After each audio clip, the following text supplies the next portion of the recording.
चर्चा में आप सभी का स्वागत है। आज पूर्व विधायक राजवर्धन सिंह से हमारे बंसल न्यूज हेड शरद द्विवेदी खास चर्चा करने वाले हैं और उपचुनाव से पहले क्या रणनीति है, क्योंकि इस वक्त उपचुनाव को लेकर राजनीतिक गलियारों में चर्चा तेज है और कोशिश दोनों ही राजनीतिक दलों की यही है कि अपने अपने वोटों को साधा जाए और इन 24 सीटों पर जीत सुनिश्चित की जाए। हालांकि तारीखों का ऐलान नहीं हुआ है, लेकिन उससे पहले राजनीतिक सरगर्मियां मध्य प्रदेश में इसको लेकर काफी तेज हैं। हमारे साथ शरद द्विवेदी जी जुड़ गए हैं, साथ ही साथ हमारे साथ पूर्व विधायक राजवर्धन सिंह जी जो हैं वो भी जुड़ गए हैं। सीधे हम हमारे चैनल हेड शरद द्विवेदी के पास रुक कर रहे हैं। शरद जी, पूर्व विधायक राजवर्धन सिंह जो कि निर्दलीय चुनाव लड़के अपने राजनीतिक सफर की शुरुआत कर एक प्रखर नेता के तौर पर प्रोजेक्ट हुए हैं, उनसे आज इस चर्चा को आगे बढ़ाते हुए उपचुनाव को लेकर हम रणनीति जानने की कोशिश करेंगे। बिल्कुल रोमिता, और कुछ बातें मैं राज्यवर्धन सिंह दत्तीगांव साहब के बारे में ज़रूर बताना चाहूँगा कि वो युवा तो हैं ही, लेकिन ख़ासा अनुभव है राजनीति का उनके पास। और जब उन्होंने इस्तीफ़ा दिया वो उनका तीसरा टर्म था, यानी 2018, और जहाँ तक मुझे याद है 50,000 से ज़्यादा मतों से वो बदनावर से अपनी सीट से वो जीते थे। और Indian institute of mass communication के विद्यार्थी हैं ये। हम पत्रकारिता के लोगों के लिए एक बड़ी अच्छी सूचना है कि वहाँ से उन्होंने एडवर्टाइजिंग और मास कम्युनिकेशन में, एडवर्टाइजिंग और पब्लिक रिलेशन में उन्होंने वहाँ से पोस्ट ग्रेजुएट डिग्री हासिल की है।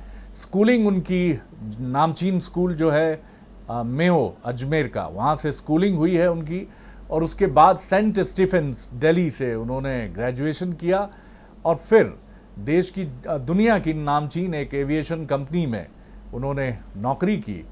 और 1998 में जब उनके पिता को कांग्रेस से टिकट नहीं मिला तो ये बात उनके मन को इतनी चुभी कि उन्होंने, संवेदनशील मन के धनी हैं राज्यवर्धन सिंह दत्तीगांव, तो उन्होंने तय किया कि मैं निर्दलीय के तौर पर चुनाव लड़ूंगा। और जैसा मैंने आपको बताया कि तीसरा टर्म उनका रहा है ये, और एक पारदर्शी राजनीति के हिमायती लेकिन संवेदी मन के धनी राजनेता की छवि है। ऐसे व्यक्ति की राह थोड़ी कठिन भी मानी जाती है राजनीति में, जो चलता पुर्जा नहीं होता है। बहरहाल मैं बहुत स्वागत करता हूं राज्यवर्धन सिंह दत्तीगांव साहब का बंसल न्यूज पर। सर, एक बार फिर आपका बहुत वेलकम है।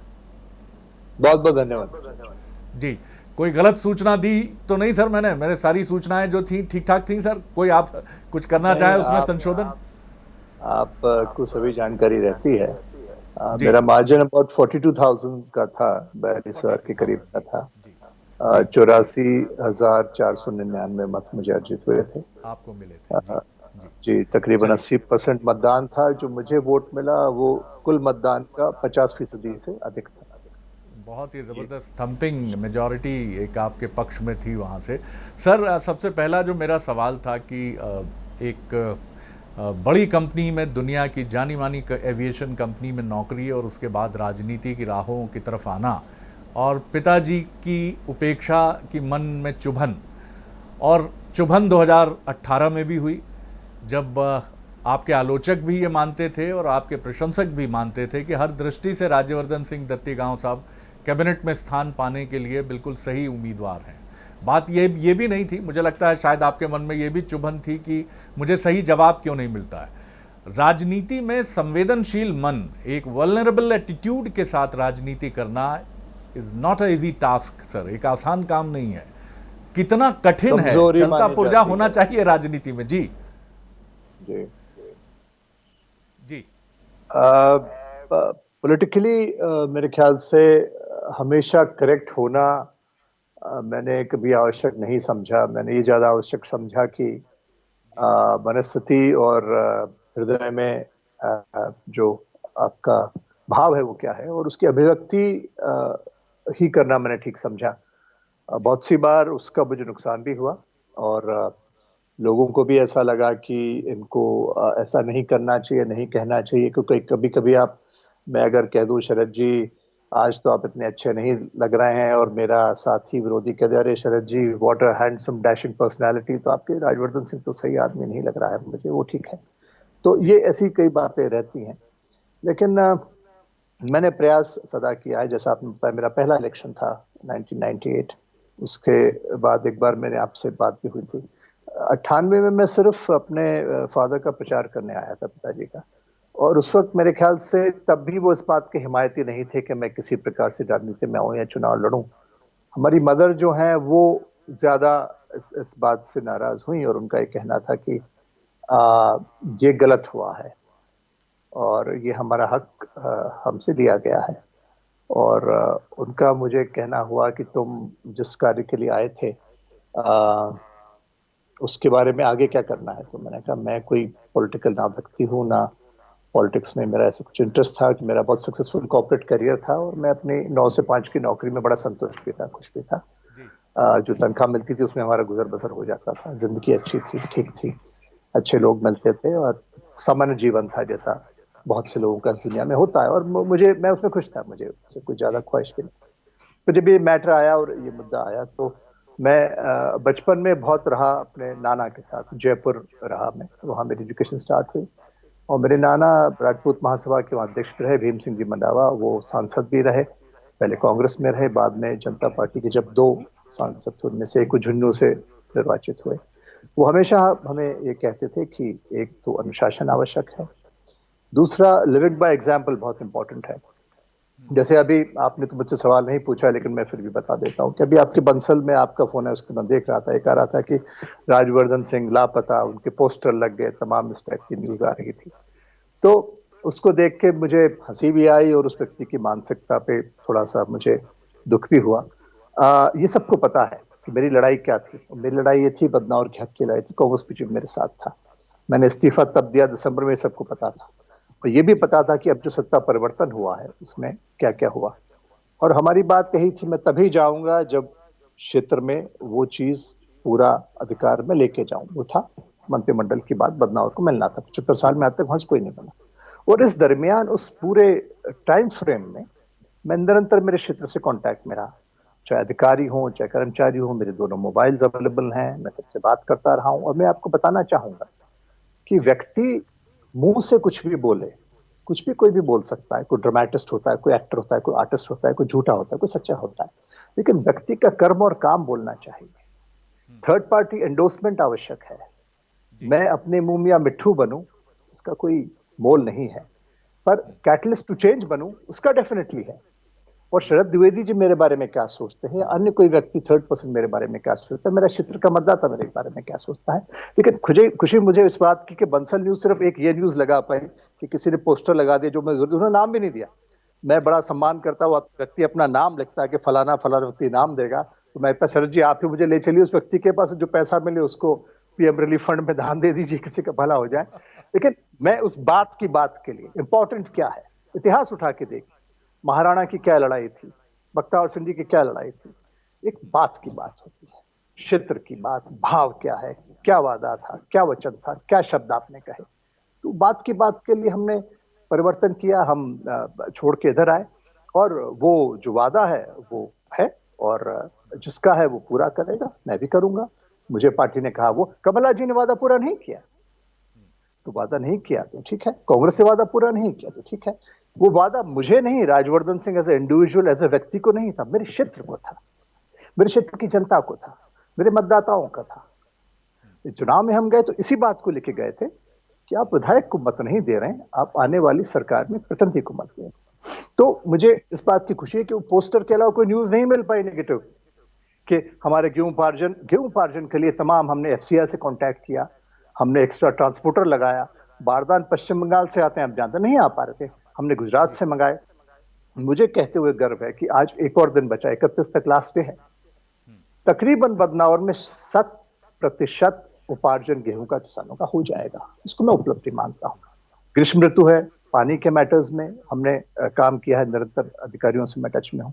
आने वाले समय में तमाम जो वर्षा ऋतु आ रही है, अब वर्षा ऋतु की आवश्यकताएं होगी क्षेत्र की, नदी है, नाले हैं, सड़कें हैं, पानी भरेगा। पिछली बार बाढ़ आई थी हमारे क्षेत्र में। और उपार्जन के बाद आपका जो मुआवजा वितरण होना, उसका मैटर रहेगा। अब एक और बड़ा इशू है, 31 तारीख तक अगर किसानों के खातों में गेहूं नहीं गया तो उसको ब्याज लगेगा, उस पर हम वर्क कर रहे हैं। तो इन तमाम चीजों में वर्क कर रहा हूँ। जिस दिन मैं जाऊंगा अभी, उस दिन मैं तकरीबन 2000 करोड़ की सौगात बदनावर के लेके जाऊंगा, मैं खाली हाथ नहीं जाऊंगा। बिल्कुल ठीक कहा आपने सर, और ये बिल्कुल ठीक है। ये उन लोगों को एक जवाब भी है आपका, बहुत ताकत से और बहुत विनम्रता से और बहुत मजबूती से, जिन्होंने वो पोस्टर्स लगाए थे। और भले ही नाम मुझे भी नहीं पता, आपको भी नहीं पता किसने लगाए हैं, नाम किसानों का दिया ये एक मतदाता मैं को, लेकिन एक बेहिचक व्यक्ति कहूँगा, भले विशेष ही हम मीडिया इंडस्ट्री का एक हिस्सा हैं और एक जिम्मेदार, ये भी हमारा क्लेम रहता है कि हम एक जिम्मेदार मीडिया समूह की तरह पेश आते हैं, लेकिन मुझे ये कहने में संकोच नहीं कि ये बहुत ही इजी पॉलिटिकल गिमिक्स हो गए हैं पोस्टर्स लगाना। और यही वजह ऐसा है कि कमलनाथ चाहे, जी के वहां भी लगाए। शरद जी सॉरी, मैं बिल्कुल आपको इंटरप्ट कर बिल्कुल, रहा हूं, मुझे नहीं ये करना सबसे चाहिए। आसान काम है जिसमें मैं कहूँगा, आई डू एडमिट कि मीडिया एक ट्रैप में भी जाता है और उसको एक आसान खबर मिलती है और उस आसान खबर को बहुत ज़्यादा उस पर सोचे विचारे चीज़ें हो जाती हैं जिनसे बचा जाना चाहिए। हम कोशिश करेंगे, लेकिन मैं आपको भरोसा दिलाता हूं कि इस मेरा तरह की खबरों को लेकर एक बार ज़रूर मेरा पूछा जाना निवेदन, चाहिए कि वस्तु स्थिति क्या है। जी एक एडिशन मैं करना चाहता हूँ। ऐसे पोस्टर जी, कमलनाथ जी के क्षेत्र में भी लगे थे, बिल्कुल नकुलनाथ जी और लगे। कमलनाथ जी के बारे में, तो जी, मेरे पोस्टर के साथ उनका भी लगा के बता देते न्यूज स्टोरी में, तो बैलेंसिंग होता, उनसे भी जवाब दिया पोस्टर तो उनके भी जाता। चले सर, लेकिन ठीक है, पोस्टर वो उनके आप भी लोगों चले। का हाँ समूह है, जी, आपका निर्णय है, it's okay। बिल्कुल मैं बिल्कुल। उसका सम्मान करता हूँ। जी सर, मैं ये ज़रूर आपसे जानना चाहूँगा कि जैसा आपने हमें बताया कि निर्णय कहीं ना कहीं एक टर्मोइल, एक चीज़, एक दुविधा तो होती ही है, उसके साथ डायलेमा तो होता ही है। मुझे ये बताइए कि इतना बड़ा विषय नहीं था, हालांकि मैं फिर अतीत के पन्ने खोल रहा हूँ, लेकिन कई बार ये ज़रूरी भी होता है। इतना बड़ा विषय नहीं था ये कि लोग इतने नाराज़ कर लिए जाते, कांग्रेस रेजिम की मैं बात कर रहा हूँ, कि वो जी। इतना बड़ा निर्णय ले लें, क्योंकि 5 साल के लिए चुना गया विधायक और जिनमें कुछ मंत्री भी हों, अगर वो अपना पद छोड़ रहे हैं तो उसके पीछे एक लंबी कहानी तो ज़रूर होगी, एक कथा तो ज़रूर होगी। आप उसमें भले ही बहुत सारी चीज़ें जोड़ लें या जुड़ जाती हैं स्वाभाविक रूप से, कि प्रलोभन था, ऑफर्स थे, और उसे रूल आउट करना ये एक अलग विषय है। लेकिन फिर भी क्या वजह थी? क्या आपको लगता था, क्योंकि परंपरा से कांग्रेसी होना और फिर एक बड़े फैसले के बाद निर्णय बदलना, ये देश की राजनीति में काफ़ी हुआ है, बड़े बड़े नेताओं ने किया है, लेकिन ये आसान नहीं है, ये एक मेटामॉर्फोसिस है। इस पर क्या कहेंगे आप? जी।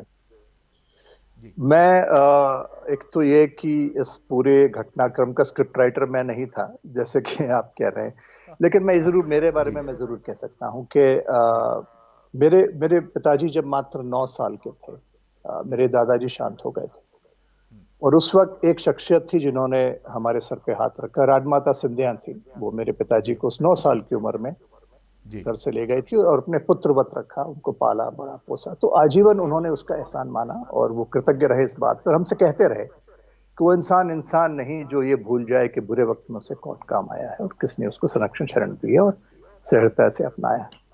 तो वो अंत क्षणों तक वो बात उनको याद रही कि राजमाता ने उनके लिए क्या किया था, उनका क्या भाव था। और मेरे पिताजी का राजनीतिक जीवन जनसंघ से प्रारंभ हुआ। मुझे नहीं पता कितने लोग जानते हैं, जनसंघ से प्रारंभ हुआ, उस तत्पश्चात वो कांग्रेस में आए। जब माधवराव सिंधिया जी लौट के विदेश से पढ़ के आए और उन्होंने बाद में कांग्रेस एंटर करी, उन्होंने भी कांग्रेस एंटर करी, सिलसिला चलता रहा। हाँ, सोच ये रहती है, सर्वजन हिताय सर्वजन सुखाय की सोच लेके हमने राजनीति करी और आज भी कर रहे हैं। ये पूरा घटनाक्रम जो घटा, तरह तरह के लोग तरह तरह की बातें करते हैं, ये हो गया, वो हो गया, इसने ऐसा कर दिया, उसने ऐसा कर दिया। एक बहुत छोटी सी बात है, कोई भी चुनाव बगैर मुद्दे के नहीं होता है। हम चुनाव में जाते हैं, घोषणा पत्र लेके जाते हैं, मैनिफेस्टो लेके जाते हैं, लोगों से अपनी बात कहते हैं, पार्टी का मैनिफेस्टो होता है, तमाम चीजें। अब उस घोषणा पत्र में बहुत सी बातें देखिए और पढ़िए और समझिए कि जिन जिन बातों को लेके हम लड़ाई लड़ रहे थे, माफिया का तमाम तरह की बात कही कमलनाथ जी ने कही, ये सब जब सरकार बन गई, कांग्रेस की गवर्नमेंट आ गई, और अब अधिकांश, अगर हमारा ये मैटर छोड़ भी तो अधिकांश कांग्रेस के कार्यकर्ताओं से फीडबैक लेंगे तो आपको पता लगेगा कि बहुत से तमाम कार्यकर्ताओं में इस बात का असंतोष रहा कई लेवल पे कि वो नहीं हो पा रहा है, उनको ये नहीं लग रहा था कि उनकी सरकार है, कहीं ना कहीं कुछ मलाल था, कशिश थी, कुछ गैप था। मंत्रियों का और मुख्यमंत्री जी का ये था कि छिंदवाड़ा में तमाम पैसा प्रायोरिटी पे उन्होंने लिया, बाकी मिनिस्टर्स ने भी तमाम पैसा प्रायोरिटी पे अपने यहाँ लिया, लेकिन कोर इशू जिस पे हम लोग आए थे वो मूलतः किसानों का था, कर्ज माफी का था। एम्प्लॉयमेंट का था, आवास के अधिकार का था। ये कुछ कोर मुद्दे थे, है ना। आवास के अधिकार की मैं बात करूं तो आप देखिए समूचे कार्यकाल में कमलनाथ जी के एक भी कुटीर नहीं दी गई मध्य प्रदेश में। क्यों? क्योंकि इन्होंने राज्य का हिस्सा का पैसा वहां नहीं दिया। कर्ज माफी की बात थी, राहुल गांधी जी खुद ने मंदसौर में अनाउंस किया। हाँ, ये जरूर है कि ऑन रिकॉर्ड कमलनाथ जी ने ऑफिस में आने के कुछ घंटों बाद वो डॉक्यूमेंट साइन कर दिया। But the point is not that, उसका एग्जीक्यूशन कैसे कहाँ हुआ। जी हमने, राहुल जी ने कहा कि 2 लाख तक का सभी किसानों का कर्जा माफ, उसमें बट इफ नहीं था, किंतु परंतु नहीं था। तो जो संज्ञान में बात की और हमारे वचन पत्र में भी आप पढ़ेंगे, उसमें एस्ट्रिक्स और वो नहीं है, उसमें जी। बस ये लिखा है 2 लाख तक का कर्जा माफ। तो ये तमाम चीजें रही। और बाद में आज की तारीख में जब किसानों का गेहूं उपार्जन होने लगा तो किसानों के खाते से पैसे काट लिए गए सोसाइटीज में। जब हमने पता किया क्यों हुआ, मैंने कहा प्रमाण पत्र बांटा, हम लोगों ने बांटा, ऐसा क्यों हुआ? तो बोले साहब वो सरकार ने अभी सहकारी बैंकों में पैसा डाला ही नहीं दूसरे चरण की कर्ज माफी का, आज तक नहीं डाला है। तो ये जो करनी कथनी का अंतर है, गैप इन एग्जीक्यूशन है, ये बड़ा दुखदाई होता है, अधूरा रहता है, उससे मन अधूरा होता है, कार्य अधूरा रहता है, तो तमाम चीजें फिर उससे बिखरने लगती है। जी तो सरकार के करने में ये चीजें एक जी कारण। जी बोलिए जी। तो ऐसी तमाम बातें। अब हम लोगों का जाना क्यों हुआ, मेरा मुद्दा दिसंबर से इसी प्रकार बिसाहूलाल जी साहू का। अब आप एक विचित्र बात, बिसाहूलाल साहू जी सीनियर ट्राइबल लीडर, सबसे सीनियर मोस्ट ट्राइबल एमएलए, तो मुझे कह दिया गया कि आप राजपूत हो इसलिए आपको नहीं बनाएंगे। मेरे यहाँ उसको वहाँ 2 उमंग सिंगार जी और हनी बघेल जी बने, जबकि वो बहुत आसानी से बिसाहूलाल साहू जी को भी एडजस्ट कर रहे थे, पूरे जिला था वो ट्राइबल थे, और वहां पे हम लोगों के यहाँ भी एडजस्ट कर सकते थे। आपको एडजॉइनिंग कॉन्स्टिट्यूंसीज में बनाने की आवश्यकता। इसी प्रकार से अगर आप लोकसभा का विभाजन देखते कांग्रेस के मंत्रिमंडल का, तो बहुत से तमाम लोकसभा क्षेत्र खाली के खाली रह गए थे। तो वर्ग, समुदाय, तमाम तरह के समीकरण थे। तो हम भी लोग ये नहीं, हमने पूछा भी, बाकी मेरे साथियों ने भी पूछा, राहुल गांधी जी से पूछा कि साहब ये बताइए कि हमारे क्षेत्र से कुछ गलती हुई हो, हम अयोग्य हैं, हमारे में कोई कमी है, हमें गलती है, हमारी परफॉर्मेंस खराब है, हम पे कोई आरोप है, हम दागी हैं, हमारा बैकग्राउंड गलत है, या हम किसी प्रकार से क्या हुआ ऐसा। तो उन्होंने खुद ने स्वीकारा, राहुल ने कहा हाँ आप लोगों के साथ अन्याय हुआ है, I will set it correct, मैं इसको ठीक कराऊंगा। लेकिन वो तब कहा था और आज तक फिर उस पर कोई एक्शन ही नहीं हुआ। तो बीच बीच में कुछ लोग कहने लगे कि हो सकता है कि साहब कमलनाथ जी ने राहुल गांधी जी की बात माननी बंद कर दी। और फिर जब बयान आने लगे, लक्ष्मण सिंह जी का बयान आपने सुना होगा कर्ज माफी के मैटर में, उन्होंने कहा, तमाम दूसरे लोग कहने लगे, तमाम तरह की चीजें होती थी। और अल्टीमेटली जब इन बातों पे ध्यान नहीं दिया गया, समय रहते उस पर कुछ नहीं किया गया, तो परिणति ये हुई कि आखिर जाके जब सिंधिया जी को अपमानित किया गया, वो जो एक वाक्य जो कहते हैं ना कि तीर तलवार का घाव इतना गंभीर नहीं होता जो शब्दों की चोट आपको लगती है, सड़क पे उतर जाओ, इस लहजे में कहा गया। हो सकता है उनका मन में तात्पर्य न रहा हो, किस मूड में कब उन्होंने क्यों कहा, ये मुझे नहीं पता। दोनों अपने आप में पारंगत और अनुभवी हस्तियां थी, लेकिन ये हुआ। और मैं इसको कंक्लूड करूंगा इस बातचीत को इस छोटे से सवाल के साथ कि अब एक नई राह है, नई सफ़र है, उसके लिए आपको शुभकामनाएं। लेकिन कहीं मन में कोई दुविधा या चिंता तो नहीं है, या जीवन पथ पर जो भी मिला ये भी सही वो भी सही, कोई डाउट नहीं है कि नए संगठन में यथोचित सम्मान मिलेगा या चुनौतियां होंगी या आपको बनाना पड़ेगा, क्योंकि पिछली पार्टी एक परिवार की तरह रहती है जहां आप आरंभ से जुड़े होते हैं। ये एक नई चुनौती। लेकिन आपने बड़ी बात कही है कि आपके पिता स्वर्गीय प्रेम सिंह जी भी पहले जनसंघ से शुरुआत उन्होंने की थी, यानी मूल रूप से कहीं ना कहीं उनके शुरुआत जो उनके सार्वजनिक जीवन की थी वो जनसंघ से। जी, एक संक्षेप में इस पर आपकी टिप्पणी, कंक्लूड करूंगा इस बातचीत को। जी, जीवन पथ की पगडंडी पे चलना क्या, रुक जाना क्या, दिल की धड़कन पर पाबंदी, नजरों का हर्जाना क्या, आती जाती इन सांसों पर इतना बितराना क्या, कांटे तो फिर कांटे ठहरे, कांटों से घबराना क्या। जीवन में निरंतर प्रगतिरत रहना चाहिए, आगे बढ़ना चाहिए, क्षेत्र का विकास करना चाहिए, और अपने मानस में स्पष्ट होना चाहिए कि मेरा राजनीति में आने का उद्देश्य क्या था।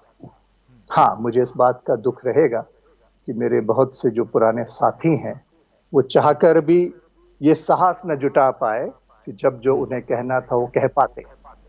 और ये एक बहुत बड़ी समस्या कांग्रेस पार्टी की मैं मानता हूं कि जो व्यक्ति सही बात सही जगह पे कह देता है, सही समय पर भी कह देता है, उसकी अनदेखी होती है और धीरे धीरे उसको तिरस्कृत करके बैक बर्नर पे डाल दिया जाता है। इसी यही कारण रहा कि जो पार्टी प्रचंड बहुमत राजीव गांधी जी के समय था, वो आज धरातल रसातल की ओर जाती जा रही है। और हाँ, मैं उनको जरूर, बहुत से ऐसे अच्छे ईमानदार लोग हैं, 2-3 टाइप के लोग होते हैं पॉलिटिक्स में। एक जो बिल्कुल समय के साथ में, मौसम के साथ बदलते रहते हैं। एक वो होते हैं जो फेंसिटर्स होते हैं, और कुछ बिल्कुल दृढ़ किसी भी पार्टी की आइडियोलॉजी पे फिक्स रहते हैं।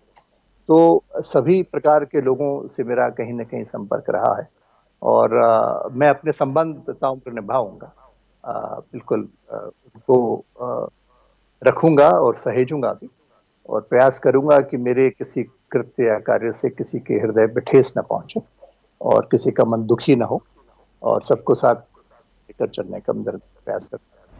बिल्कुल सर, और आपसे ये जो बातचीत रही है, आगे फिर हम आपसे ज़रूर बात करना चाहेंगे जब आप भोपाल होंगे। और आपसे बातचीत करना हमेशा, इसके पहले भी मैंने महसूस किया है कि एक ट्रांसपेरेंट पॉलिटिशियन से बातचीत करने की तरह होता है। आपके शब्दों में बनावट नहीं है, राजनीतिक चातुर्य उस तरह से नहीं झलकता है जैसा हम देखते हैं राजनीति में कई बार। सच को झूठ और झूठ को सच में बदलने में देर नहीं होती है। और लेकिन मुझे लगता है वक्त के साथ आपने बहुत कुछ सीखा है, और जिस पार्टी, भारतीय जनता पार्टी में आपने कदम रखा है जी अपने साथियों के साथ, और ये सफ़र आपका, ऐसा लगता है कि आपने काफ़ी सोच विचार के डिसीजन लिया है और आप आगे बढ़ेंगे। इसके लिए ढेरों शुभकामनाएं। कुछ कहना चाह रहे थे संक्षेप में, 30 सेकंड में अपनी बात आप कह सकते हैं जी, फिर मैं कंक्लूड करूँगा सर। मैं यही कहना चाहूंगा मेरे सभी साथियों से और मेरे क्षेत्र के लोगों से और बाकी लोगों से जिनके साथ मैंने कभी भी जीवन में काम किया है, कि हमें हमेशा मन उदार रखना चाहिए, विशेष तौर पे अगर हम सत्तासीन हैं, और हमें हमेशा जो भी अच्छा बुरा जीवन में मिले उसको एक बार ग्राह्य करना चाहिए, बाद में चाहे आप फिल्टर कर दें, लेकिन पॉजिटिव हमेशा रहें, निराशावादी न रहें, और राष्ट्रहित को देखकर ही हम आगे बढ़ें, और समग्र विकास हमारा दृष्टिकोण रहे, हमारा उद्देश्य रहे। बिल्कुल ठीक कहा सर आपने। निराशा से बचना, निराशा का तम जो है, जो बच्चन जी कहते भी हैं, कभी निराशा का तम घिरता, छिप जाता मधु का प्याला, आंख मिचौनी खेल रही है मुझसे मेरी मधुशाला। लेकिन हमेशा आशा का दीपक, आशा की मशाल आपके मन में, हमारे मन में, हम सभी के मन में जलनी चाहिए। और मसला कोई भी हो, चाहे वो राजनीतिक द्वंद्व हो या कोरोना से लड़ाई हो, ये मशाल उम्मीद की ज़रूर होनी चाहिए। और आपके भीतर तो ये धधक रही है, और हम सब के भीतर भी इसी तरह प्रज्वलित रहनी चाहिए। बहुत बहुत धन्यवाद, ढेरों शुभकामनाएं आपके राजनीतिक जीवन के लिए। बने रहिए बंसल न्यूज़ पर। फिलहाल हम रुकेंगे एक छोटे से ब्रेक के लिए, लेकिन बने रहिए प्रदेश, देश विदेश की खबरों के लिए बंसल न्यूज़ पर। नमस्कार।